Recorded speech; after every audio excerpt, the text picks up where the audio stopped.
Bible में लिखा है। कौन है सुख में जो गिरा था? Solomon, yes. सोलोमन सुख में गिरा था। उसके पिताजी ने सब कुछ करके रखा, और वो खुद भी बहुत ही अकल वाला आदमी था, बराबर। बहुत अकल वाला आदमी था। सब कुछ था, सोना आता था हर साल। छः छः 666 किलो, क्या क्या मालूम नहीं, वो टैलेंट्स बोलते हैं जो, उतना सोना आता था। सोना समझ है, सोना गहने वाला सोना। सोना आता था, घोड़े थे, बहुत सी पत्नियां थी, 1,000 से ज्यादा पत्नियां थी, बराबर। एकदम ऐश्वर्य में था वो। लेकिन वो ऐश्वर्य में परमेश्वर के सामने गिर जाता है, और अंत में इतना तक होता है कि वह देवी देवताओं के मंदिर भी बनाता है अपने पत्नियों के लिए। ठीक है। वो सुख जो है ना, कितनी बार हम लोग, हर एक का देखो, एक बात बोलूं मैं आपको। अभी हम लोग, कितने लोग बोलते हैं कि कितने लोग स्लम में रहते हैं, गरीबी में रहते हैं, लेकिन उनका सपना क्या है मालूम है आपको? सबका सपना है, मुझे एक गाड़ी चाहिए, मुझे एक बंगला चाहिए, मुझे एक अच्छा नौकरी चाहिए, मुझे एक अच्छी बीवी चाहिए या पत्नी चाहिए, बराबर। ये उनका सपना है, किधर भी रह रहे हो, लेकिन ये सपना उनका है, बराबर। सब लोग चाहते हैं, आप जाके देखो, किसी से भी पूछो, उनका यही सपना है। लेकिन कितना बार सुख का जो परीक्षा है ना, ऐश्वर्य का परीक्षा बहुत खतरनाक है। बहुत से लोग गिरे हैं। इसके लिए शैतान भी कितना बार आपको ऐश्वर्य में ही लेके आता है। अब बोलेंगे नहीं, प्रभु ऐश्वर्य में लाता है। ये प्रभु तो लाता है, लेकिन प्रभु कभी आपको, देखो, परमेश्वर देखेगा कि आप गिर तो नहीं रहे हैं। कभी कभी परीक्षा लेने के लिए भी परमेश्वर ऐसा करता है। इसके लिए प्रभु का वचन ये भी बोलता है कि प्रभु, लोग प्रार्थना करें कि प्रभु मैं परीक्षा में गिरू नहीं, मैं परीक्षा में पढ़ू नहीं, गिरू नहीं जाने दो, मेरा परीक्षा नहीं हो, बराबर। तो you have to be very careful. हम लोग बहुत ख्याल रखना चाहिए कि सुख, दुख से ज्यादा सुख की परीक्षा रहती है हमारे जीवन में। तो और अभी तक जो भी परमेश्वर के मंजे हुए दास है, जो मतलब अच्छे दास है, वो बहुत तकलीफ से गए हैं। मैं आपको बताता हूँ, अभी तक वो भी प्रॉफिट को ले लो, राजाओं को ले लो, ठीक है, और याजकों को ले लो, ठीक है। ये तीन, पुराने समय में ये तीन किस्म की मिनिस्ट्रीज थी। राजा की मिनिस्ट्री थी, याजक की मिनिस्ट्री थी, और भविष्यवक्ता की मिनिस्ट्री थी। ये तीनों में लोग जो है तकलीफ से ही गए हैं, हमेशा तकलीफ से गए हैं, और अंत में वो परमेश्वर के सामने बराबर खड़े हो गए। ठीक है, मैं नहीं बोलता हूँ कि हम तकलीफ सहने के लिए ही हमेशा रहे, ऐसा नहीं बोल रहा हूँ। लेकिन एक बात बता रहा हूँ, वास्तविकता बता रहा हूँ, कि तकलीफ में हम लोग प्रभु के नजदीक रहते हैं ज्यादा। ठीक है। और कितना बार इसके लिए परमेश्वर हम लोग को चाहता है कि हम तकलीफ से जाके परमेश्वर के नजदीक आए, तो वो हम लोग के नजदीक आना चाहता है। अगर सुख में भी आप परमेश्वर के नजदीक जा सकते हैं, ऐसा नहीं है कि नहीं। अभी अयूब है, अयूब सुख में था, लेकिन वो कभी प्रार्थना बंद नहीं किया। जो अयूब प्रार्थना करता था, बराबर, बच्चे लोग के लिए प्रार्थना करता था, वो लोग ने कोई पाप तो नहीं किया। सुख में उसने बराबर प्रार्थना करता रहा, जब दुख आया तब भी प्रार्थना करता रहा। तो प्रार्थना के जीवन से उसका जीवन जो है सुरक्षित रहा अंत तक, परमेश्वर ने उसके ऊपर आशीष दिया, बराबर। तो कहने का मतलब यह है कि परमेश्वर ने हम लोग को आशा दिया है अपने कैरेक्टर, अपनी वाचा के द्वारा। और वो आशा जो है वो हमारा लंगड़ है। लंगड़ मतलब एंकर। कितने लोगों ने समुन्द्र में बोट को देखा है? बोट, बोट हो या शिप हो, समुन्द्र के अंदर किसी भी चीज को अगर आपको स्थिर रखना है, तो उसको लंगड़ लगा के, लंगड़ मतलब एक बड़ा एंकर रहता है, लंगड़ बोलते हैं। वो जो है समुन्द्र की जमीन के अंदर तक गाड़ के रखते हैं, कि वो चीज हिलेगी नहीं, वो चीज स्थिर रहेगी, बाकी सब हिलने दो। ठीक है। और उससे जो बंधा हुआ रहेगा, वो दूर भाग के नहीं जाएगा, वो आजू बाजू में ही रहेगा। आप देखो, बोट को बांधते हैं लंगर से, तो बोट कितना भी चपेट आएंगे, ये आएगी, कभी कभी ईस्ट में खड़ी है, सुबह आएंगे तो सीधा वेस्ट में पहुंच जाएगी वो बोट, लेकिन उसी डिस्टेंस पे रहेगी। लंगर की जितनी उसकी रस्सी है वो रस्सी के अंदर ही बंधी रहेगी, वो जाएगी नहीं कहीं पे भी। वैसा ही परमेश्वर का वचन कहता है कि परमेश्वर की वाचाओं के साथ अपना लंगड़ को बांधो। तुम्हारा वो लंगड़ है, परमेश्वर की वाचाएं हमारा लंगड़ है। उसको हम अपने जीवन को उस लंगर से बांध लें और उसके द्वारा एक आशा पैदा होती है हमारे दिल में। क्योंकि परमेश्वर की वाचाएं जो हमें आशा देती है। एक बात बताइए, नरक से आपको आशा मिलती है, स्वर्ग से आपको आशा मिलती है? स्वर्ग से आशा मिलती है, नरक से आशा नहीं मिलती है। नरक के बारे में सोच के एकदम विचलित हो जाता है कि मेरा सीट गया क्या, मैं जा रहा है ना प्रभु, मैं आ रहा हूँ ना तेरे पास, कहीं और जा रहा हूँ। लोग हिल जाते हैं, बराबर। लेकिन प्रभु की वाचाएं हैं, ठीक है। प्रभु की वाचाएं जो हैं वह हमें एक एंकर की तरह, एक लंगर की तरह परमेश्वर के साथ बांध के रखती है, ठीक है। और ये आशा का टोप हरेक को धारण करके रखना चाहिए। आशा हमेशा पहन के रखना है। हमारा दिमाग हमेशा आशामय होना चाहिए, क्योंकि प्रभु हम लोग को कभी निराश करने वाला नहीं है, ठीक है। कोई अगर थोड़ी थोड़ी हम लोग को कभी कुछ परेशानी या कुछ भी होता है, बड़ी परेशानी भी आती है, उसमें परमेश्वर आपके साथ है। परमेश्वर हम लोग को छोड़ेगा नहीं, परमेश्वर हमारे साथ रहेगा। परमेश्वर की वाचाएं हमेशा साथ रहेगी और परमेश्वर अपनी वाचाएं पूरी करेगा, ठीक है। और हमारी एक्चुअली हमारा क्या, हम सब लोग का अब क्या चाहते हैं परमेश्वर से, हम लोग का मुख्य एम क्या है परमेश्वर से? हमारा मुख्य एम है, जैसा यीशु मसीह बोलता है, मैं सत्य, मार्ग और जीवन हूं, बराबर। तो प्रभु बोलता है मैं मार्ग हूं। प्रभु मार्ग है। मार्ग पे आप चलते हैं कि मार्ग में जाके रुकते हैं? मार्ग में हम लोग चलते हैं। मार्ग में चलने के बाद हम अपने ठिकाने पे पहुंचते हैं और ठिकाने पे हम लोग रुकते हैं। तो वैसा ही यहाँ पे जो दिखता है, यहाँ पे लिखा है, देखो 20 पढ़ेंगे सिस्टर।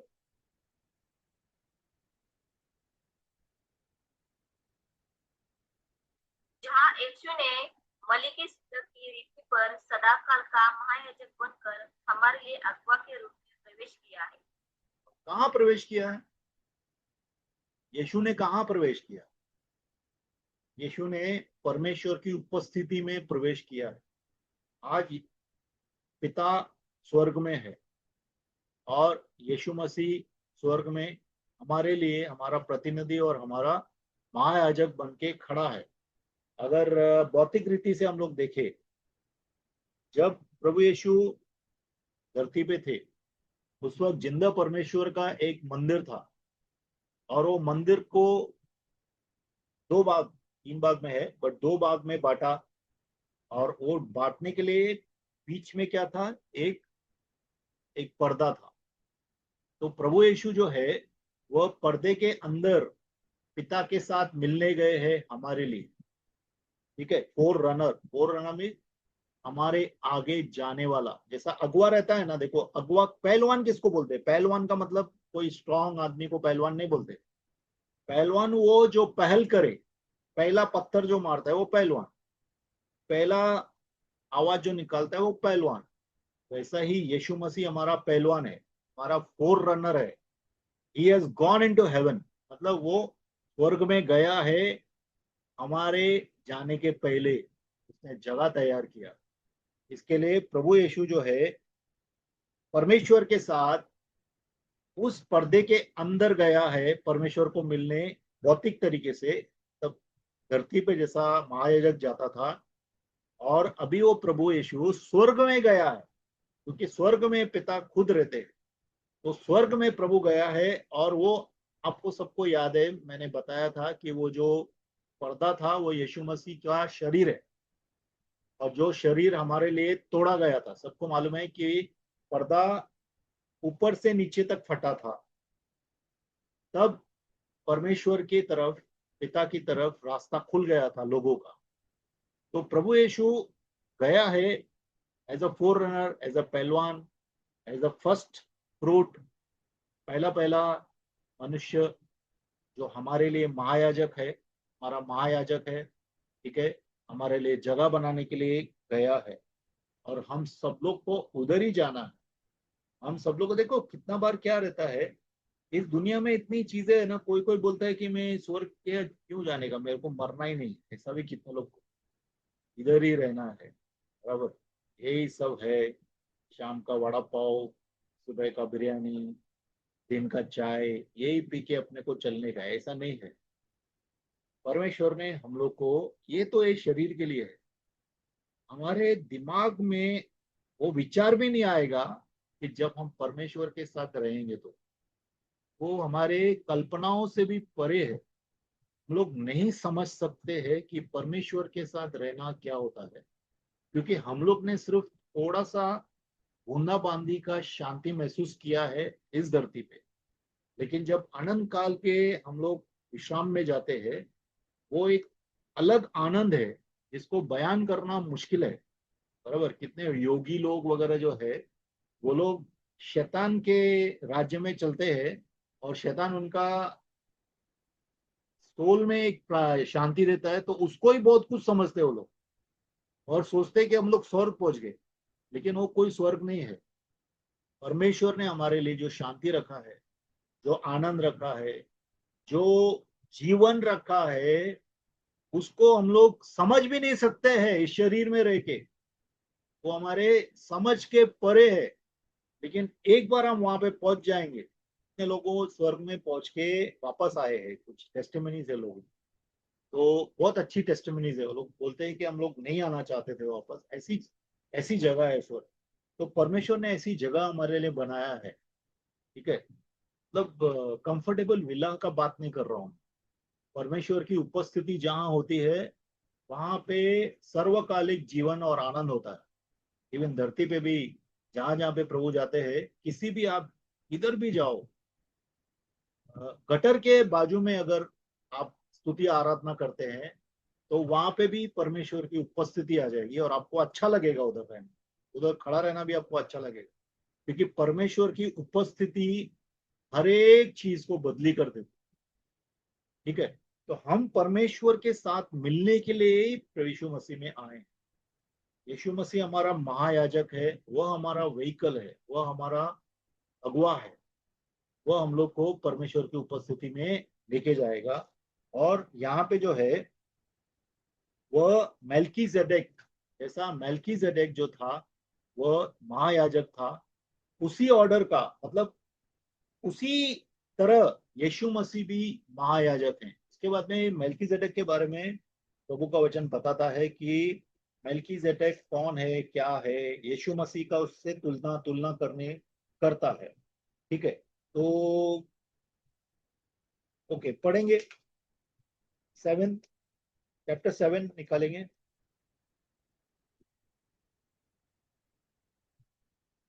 सात सात का एक से लेके, एक से लेके 4 पढ़िए, 4 तक देखेंगे आज। यह यह मलिकिसिदक शालेम का राजा और परम प्रधान परमेश्वर का याजक, जब अब्राम अब्राहम राजाओं को मारकर लौटा जाता था, तो इसी ने उससे भेंट करके उसे आशीष दी। इसी को अब्राहम ने सब वस्तुओं का 10वां अंश भी दिया। ये पहले अपने नाम के अर्थ के अनुसार धार्मिकता का राजा और शालेम अर्थात शांति का राजा है। इसका न पिता न माता न वैशाली है, इसके न दिनों का आदि है और न जीवन का अंत है, परंतु परमेश्वर के पुत्र के स्वरूप रहकर वह सदा के लिए याजक बना रहता है। अब इस पर ध्यान करो कि ये कैसा महान था, जिसको कुलपति अब्राहम ने अच्छे से अच्छे माल की लूट का 10वां अंश दिया। ठीक है, एक काम कीजिए, 10 तक पढ़ लीजिए। लेवी की संतान में लेवी की संतान में से जो याजक का पद पाते हैं, उन्हें आज्ञा मिली है कि लोगों अर्थात अपने भाइयों से, चाहे वे अब्राहम ही की देह में क्यों न जन्मे हो, व्यवस्था के अनुसार 10वां अंश दे। पर इसने जो की वंशावली में का भी न था। अब्राहम से 10वां अंश लिया और इसे प्रतिज्ञा मिली कि इसे आशीष दी, और उसमें संदेह नहीं कि छोटा बड़े से आशीष पाता है। और यहाँ तो मरणहार मनुष्य मरणहार मनुष्य 10वां अंश लेते हैं, पर वहाँ वही लेता है जिसकी गवाही दी जाती है कि वह जीवित है। तो हम यह भी कह सकते हैं कि लेवी ने भी जो 10वां अंश लेता है, अब्राहम के द्वारा 10वां अंश दिया, क्योंकि जिस समय मेलिकिसदक ने उसके पिता से भेंट की, उस समय यह अपने पिता की देह में था। आमीन। अभी कुछ चीजें हम लोग मल्कीजेडेक, जो मल्कीजेडेक राजा है, उसके बारे में देखेंगे। क्या हुआ था, ये मेल्किजेदेक कौन है एक्चुअली? जब अब्राहम लूत और चार राजाओं की सेनाओं को पकड़ के लेके गए थे, तब अब्राहम अपने लगभग 300 लोग के 130 300 लोग हैं मेरे को लगता है, और 302 लोग हैं मेरे को लगता है, वो लोग सब लोग गए थे। और वो लोग क्या किया, उन्होंने सब लोग को छुड़ा के लेके आए। तब छुड़ा के लेके आ रहे थे, तब एक ये जो महायाजक है, वो राजा भी है मेल्कीजेदेक, वो अब्राहम से मिला आके। और उसने अब्राहम को क्या दिया, अब्राहम को उसने दाखरस दिया और रोटी दिया। तो पुराने नियम में भी कम्युनियन था, प्रभु भोज था। पुराने नियम में प्रभु भोज की प्रथा थी। अगर आप देखेंगे जेनेसिस, उत्पत्ति 14:18 देखेंगे, उत्पत्ति 14:18।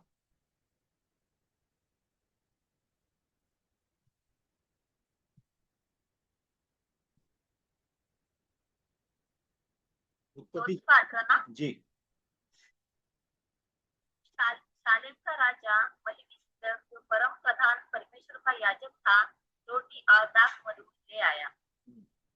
तो रोटी और दाख मधु ले आया, और उसने अब्राहम को वो कम्युनियन दिया। देखो, महायाजक कम्युनियन देते हैं, बराबर, जैसा अपना कलीसिया में भी पास्टर्स कम्युनियन देते हैं। हम लोग खुद भी ले सकते हैं, लेकिन महायाजक बेसिकली जो है वो प्रभु भोज देता है। तो अभी यहाँ पे जो है मेल्कीजेडेक के कुछ गुण देखेंगे हम लोग। जो मेल्कीजेडेक है, वह किसका राजा था? सालेम का राजा था। सालेम, जिसको हम आज यरूशलेम बोलते हैं। सालेम का मतलब है शांति। किंग ऑफ सैलेम मीन्स शांति का राजा। उस जगह का नाम पहले शांति था। आज यरूशलेम जो है शांति के विरुद्ध है, उधर झगड़े होते हैं, बराबर। लेकिन ये उस समय की बात है जब इजरायली जाके वहां पे बसे नहीं थे। तब ये जो है सालेम का राजा था मेल्कीजेदेक, जो वहां पे रहता था, वो सालेम का राजा था। और दूसरा क्या है लिखा हुआ कि वो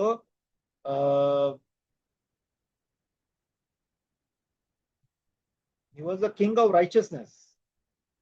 एक मिनट।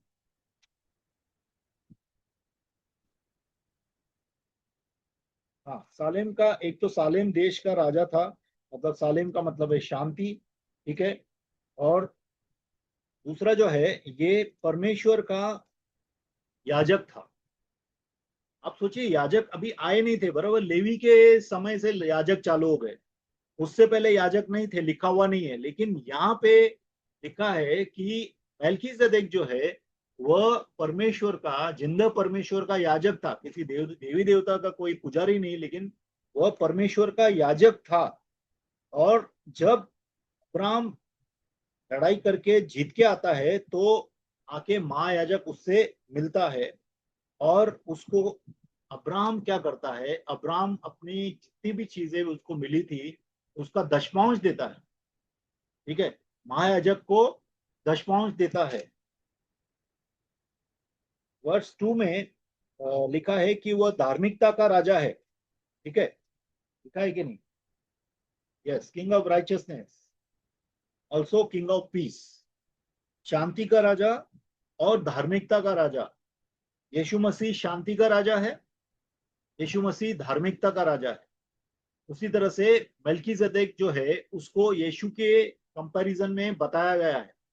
यीशु के साथ उसका एक भेंट, मतलब क्या बोलते हैं उसको, एक कंपैरिजन किया गया है कि जिस तरह से सालेम का जो राजा था मल्कीजेदेक, जो धार्मिकता का राजा था, जिसके माँ बाप की वंशावली लिखी हुई नहीं है, माँ बाप की वंशावली उसकी लिखी हुई नहीं है, उसका मतलब ये नहीं है कि उसके माँ बाप नहीं थे, उसके माँ बाप थे, वो ऑर्डिनरी आदमी था, लेकिन वह परमेश्वर का महायाजक था, याजक था। ठीक है, तो उसके कुछ गुण क्या है? एक तो शांति का राजा है, परमेश्वर का प्रीस्ट है, याजक है। वह अब्राम को मिला था, ठीक है, और अब्राम ने उसको दशमांश दिया था, और वह धार्मिकता का राजा है। ठीक है, और उसकी कोई वंशावली, लिखी हुई वंशावली नहीं है। वंशावली है, उसके माँ बाप थे, लेकिन उसका बाइबल में कुछ भी जिक्र नहीं है, माँ बाप के बारे में कुछ भी लिखा गया नहीं है। इसके लिए उसको एक किस्म का यीशु मसीह बोल सकते हैं। वो खुद यीशु नहीं है, यीशु मसीह की तरह। अभी आप एक हमेशा ना कंपैरिजन करेंगे कि पुराने नियम में बहुत से लोग, जैसा अभी फॉर एग्जांपल जोशुआ है, जोशुआ का नाम और यीशु का नाम एक ही है, मालूम है आपको? जोशुआ भी सेवियर के जैसा है। और नए नियम में यीशु का जो नाम है जीसस, जीसस का एक्चुअली ट्रांसलेशन देखेंगे तो उसको जोशुआ भी बोलते हैं। कितना, अगर आप किंग जेम्स वर्शन देखेंगे इंग्लिश में, तो वहां पे जोशुआ के बदले जीसस लिखा गया है। ठीक है, तो कहने का मतलब क्या है, कितना बड़ा टाइप ऑफ क्राइस्ट, यीशु की तरह पुराने नियम में कौन कौन लोग कैसे कैसे सेवा की वो बताया है, यीशु के तरह, लेकिन यीशु नहीं। ये बात याद रखना, क्योंकि कितना बार हम लोग क्या करते हैं, हम लोग बोलते हैं अरे हाँ यीशु इसमें भी आया, नहीं, वो जोशुआ जो था एक इंसान था। Yeshu Masih is man, a god who became man. ठीक है, जो परमेश्वर है मनुष्य बन के आया है। तो उसका प्रभु का जो है कोई कैटेगरी नहीं है, वो कैटेगरी से बाहर है। ठीक है, तो जिस तरह से यीशु मसीह क्या वंशावली नहीं है, यीशु मसीह का वंशावली है क्या? यीशु का वंश नहीं है, यीशु मैरी का बेटा नहीं था, यीशु परमेश्वर का पुत्र था। और मैरी का जो है कोख प्रभु ने इस्तेमाल किया, और प्रभु ने उसके कोख से जन्म लिया। ठीक है, और एक साधारण मनुष्य था, और अब्राम से बड़ा है कौन? अभी मेल्कीजेडेक की बात कर रहा हूं, अब्राम से बड़ा है। और दूसरा यहाँ पे क्या लिखा है कि अब्राम ने दशमांश दिया, किसको? मेल्कीजेडेक को दशमांश दिया। अभी अब्राम के अंदर कौन कौन है उस वक्त? अभी जैसा मैं, मेरा पिताजी जब जन्म लिया तो मैं उसके अंदर था कि नहीं था?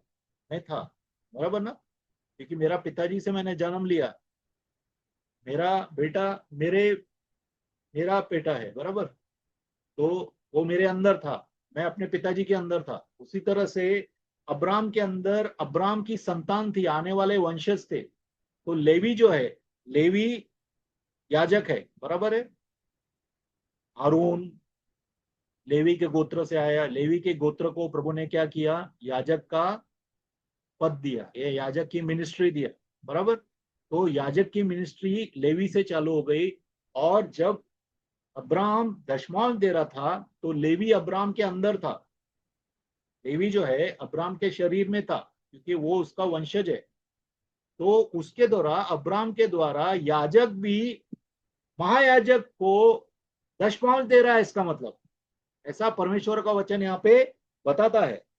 ठीक है, पांचवा वचन पढ़ेंगे तो समझ में आएगा। पांचवा एक बार फिर से पढ़िए। ओके। लेवी की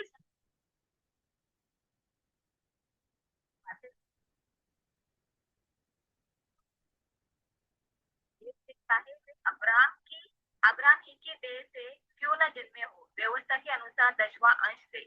हाँ, ठीक है, तो अभी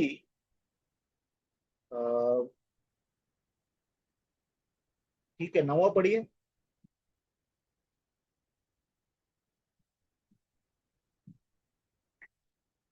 तो हम यह भी कह सकते तो हम ये भी कह सकते हैं कि लेवी ने भी जो 10वां अंश लेता है, अब्राम के द्वारा 10वां अंश लिया। हाँ, तो अभी ये महायाजक जो मल्कीजेदेक है, उसको इस दुनिया के याजक भी दशमांश देते हैं, क्योंकि अब्राम के अंदर वो तभी थे, बराबर? लेवी का पूरा गोत्र अब्राम के अंदर था उस वक्त। और जब अब्राम देता है दशमांश, तब लेवी भी उस दशमांश दे रहा है, इसका मतलब। तो कहने का मतलब क्या है कि ये कोई ऑर्डिनरी आदमी है, बराबर है, लेकिन उसका पद के अनुसार, उसकी कॉलिंग के अनुसार मल्कीजेदेक जैसा है वैसा ही यीशु मसीह हमारे बीच में आए।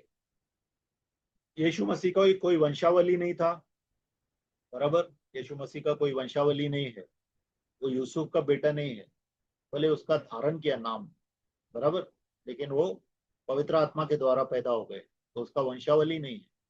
दूसरा, यीशु मसीह इस किंग ऑफ सैलेम, शांति का राजा है। प्रभु यीशु शांति का राजा है, प्रभु यीशु धार्मिकता का राजा है, ठीक है।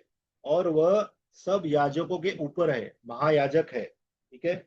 और उसको, जैसा यहाँ पे महायाजक मेल्कीजेडेक को सब लोग टाइप देते हैं, 10% देते हैं अपने इनकम का, वैसा ही यीशु मसीह को भी हम लोग, देखो हम लोग कितने लोग टाइड ऑफरिंग देते हैं, बराबर, कलीसिया में।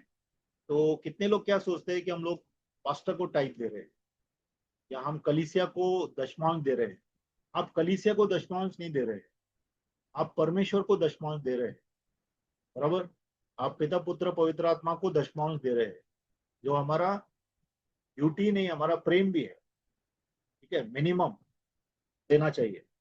तो अभी दे रहे हैं, तो इसके लिए परमेश्वर यीशु मसीह को मेल्कीजेडेक से ये लोग ने यहाँ पे कंपेयर किया है, पॉल ने कंपेयर किया है, ताकि देखो शुरुआत से लेके इब्रानी की पत्री पॉल क्यों लिख रहा है। वो लिख रहा है कि इब्रानी लोग जो प्रभु में आए हैं उनको प्रभु में मजबूत करने के लिए, ताकि वो विश्वास से हटे नहीं।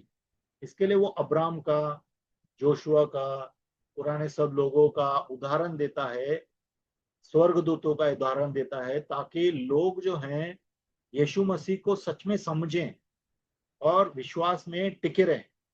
कि इसके लिए यहाँ पे भी वो मेल्कीजेदेक का करके वो पूरा का पूरा ब्यौरा दे रहा है। मल्कीजेदेक कौन था, मल्कीजेदेक ने किस तरह से दशमांश लिया, मल्कीजेदेक ने कैसे दाखरस और रोटी लिया। अभी दाखरस और रोटी का बहुत ज्यादा महत्व है, ठीक है। देखो, हमें परमेश्वर के राज्य में किसने प्रवेश कराया? यीशु की मौत ने प्रवेश कराया, हाँ या ना? इसके लिए दाखरस और रोटी जब हम पाठ लेते हैं, हम परमेश्वर के, यीशु के बलिदान को विचारते हैं, बलिदान को हम लोग याद करते हैं, और वो याद करके हम लोग रोटी में और दाखरस में भाग लेते हैं, ठीक है। तो रोटी और दाखरस में भाग लेना जो है, वो एक आत्मिक हमारा एक्ट है, हमारा आत्मिक क्रिया है, और वह हमें दर्शाता है कि हम परमेश्वर के राज्य में हैं और यीशु मसीह हमारे लिए मारे गए, ठीक है। परमेश्वर, देखो, यीशु का नाम निकाल देंगे तो कुछ भी नहीं है। स्वर्ग है नहीं, प्रभु है नहीं, परमेश्वर है, कुछ भी नहीं है अगर यीशु का नाम, यीशु ही हमारा क्वालिफिकेशन है। यीशु मसीह स्वर्ग के लिए हमारा दरवाजा भी है, हमारा जीवन भी है, हमारा पासपोर्ट भी है, हमारा वकील भी है, हमारा राजा भी है, हमारा महायाजक भी है। सब कुछ यीशु के ऊपर टिका हुआ है। हालेलुया। ठीक है, तो हम लोग यहाँ पे एंड करते हैं, और नेक्स्ट वीक हम लोग देखेंगे कि ये जो नया प्रीस्टहुड आया, नया महायाजक प्रभु यीशु आए, वो किस तरह से हमारे बीच में है और कैसे काम करते हैं। बहुत से लोगों के साथ पौलुस जो है उसको कंपेयर कर रहा है, ताकि विश्वास में मजबूत बने लोग। हालेलुया। ठीक है, तो हम लोग यहाँ पे एंड करते हैं, फिर हम लोग सवाल है तो ले लेते हैं, तो फिर सभा को भी कर सकते हैं। एक मिनट।